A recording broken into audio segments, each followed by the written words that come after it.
Hi, today we're talking about questions you should ask before you get married.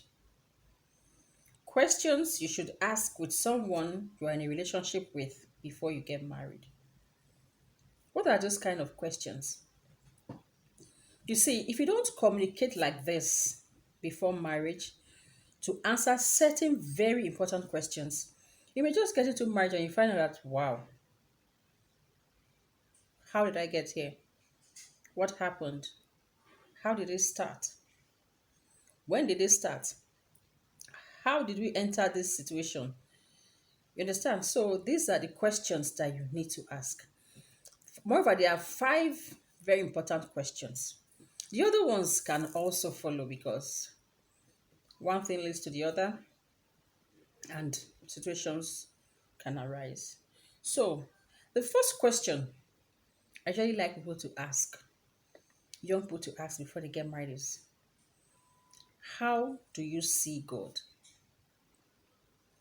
How do you see God? Now, that question will reveal to you what your partner or your spouse to be feels about God.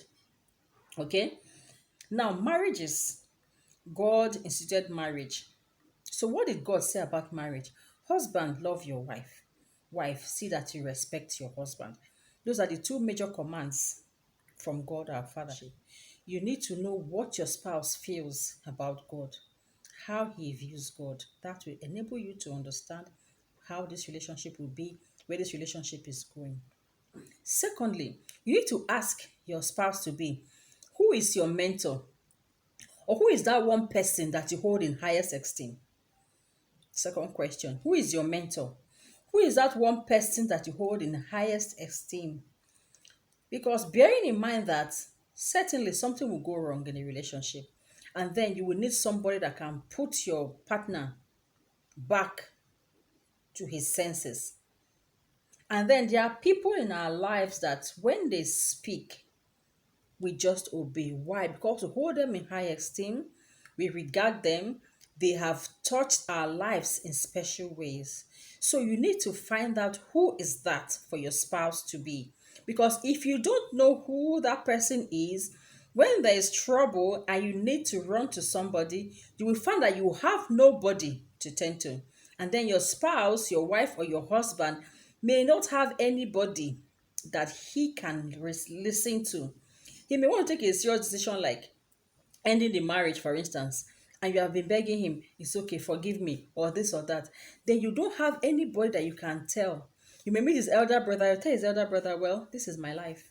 Okay, you have your life, live your life. You meet his reverend father or his pastor, say, well, father has spoken, pastor has spoken. What I want to do is on my mind. There has to be someone that will tell him, my friend, sit down and listen to me. You are not doing that. And seeing that person is like seeing law.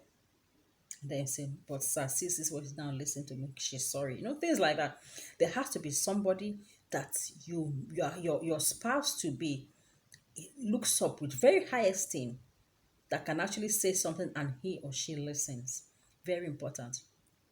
Then number three, another very important question you need to find out from whoever you want to get married to is this. Would you stay with me if you found out I was unable to have children? Do you understand? Is this person getting married to you because she feels that you can impregnate her and she'll have children? Or are you getting married to this woman because you think you are going to have children with her? It could happen in life that suddenly you just see that she can't give birth to children. So what will you do? Some people will say, I know, if you can't give me children, there's no need to get into this marriage. Then you understand that this man is marrying you to have children. And if sincerely you cannot have children with him, or you are sure maybe your womb is gone, or maybe you are not potent, you are impotent as a man, you know that children are very important to this man. And then you can continue discussion by saying, well, what of adoption? The person tells you, no, no, no, no, no, I can never adopt. So that is a red flag. You need to back out of that relationship. Okay, so people have done that. People have asked, what if I can't have children? I did that when I was also preparing to get married. Asked my husband, what if I can't have children for you? He asked me, have you destroyed your womb? I said, no, I haven't. He said, then no problem. I said, but you know that it's not compulsory that I have to destroy my home if I may not have children. He said, yes, I know. But if we can't have children, we adopt. I said, we adopt. I says, are we able to keep it secret that within us, nobody will know? He said, of course, we will adopt. For me, that was it. Okay. So I wasn't under pressure of having children and not having children because my husband has accepted that if we don't have, we can adopt. For me, that was a wonderful scenario for me to get into this marriage. A wonderful reason for me to be able to enter the marriage because I know I was going to get in there and have my peace of mind. The fourth question is, who is your role model in life? Who do you look up to? Like, who do you want to be like in future? So that also means that he should have had a goal in life, perhaps a professional mentor. There's also what you call, who is your role model in love? Whose love life will you like to emulate? Whose love story will you like to emulate? These are the kind of things I'll tell you in professionally. This my husband is looking up to maybe Tyler Perry, like me. I'm looking up to Tyler Perry to be like Tyler Perry somehow, someday. And then professionally, he may be looking up to so and so. So his goal. You now begin to see how you can help each other achieve your purpose in life. Okay. And now the fifth and the last, for me, the most important question is, have you ever witnessed violence in your life? Or have you witnessed your father batter your mother? Or have you seen your mother batter your father? Now, this question is also very important because as a man, if you've ever seen your father batter your mother, there's every likelihood that you would also batter your wife. That is beating, violence, beating, violence, violence in marriage, violence, domestic violence, and all that. If you have experienced your mother being battered as a man, you would batter your wife. You know why? Because in your subconscious, what you are thinking is, because men love their mothers. So what you'll be thinking, if my mother can be battered, who are you? So as a man, if you see your father beat your mother, you will beat your wife. So if you're in a situation whereby in a relationship you've asked that question and he sincerely tells you, yes, I've actually seen my father batter my mother and I felt really bad, I will never do it. Now it's your duty to help him never to do that. You don't have to leave him because he saw his father batter his mother. No. You will ask him now, there's every tendency you are going to do that, right? He will tell you yes if he's sincere.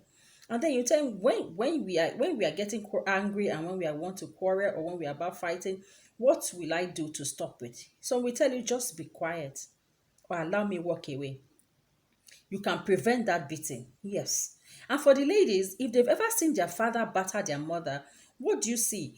They grow up very defensive, okay, ready for any man who may intend to batter them because they will be ready. And then that's why you find a situation whereby you say a woman killed her husband.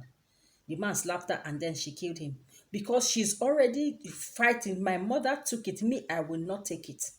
So before the man even makes up his mind to give her a slap, she has taken a cutlass or taken one thing and became even more and becomes even more violent than her husband or the abuser. Do you understand? So for the men, it makes them have the inkling to batter their wives, while for the women, it gives them this self-defensive mechanism ready in place because they will say, my mother took it, me, I will not take it. So you see two people that are, imagine if a man has seen his mother being battered and a girl has seen her mother being battered, or vice versa. Both of them have witnessed it in their different homes. Two of them come to the home ready to fight it out. The woman will say, I will not take it. The man will say, you must take it because my mother has been battered, therefore you'll be battered.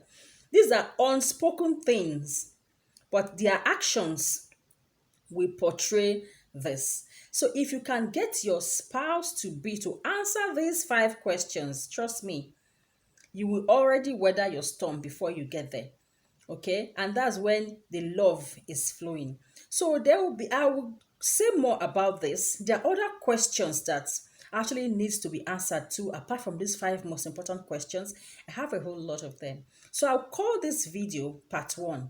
In part 2, we'll talk about other things. I will tell you how to get these answers without a fight or without a quarrel, even during your courtship. So I will encourage you, subscribe to my YouTube channel, share, like, comment, and let people know. Just share these videos for us so that we'll grow together. God bless you and God bless that relationship of yours.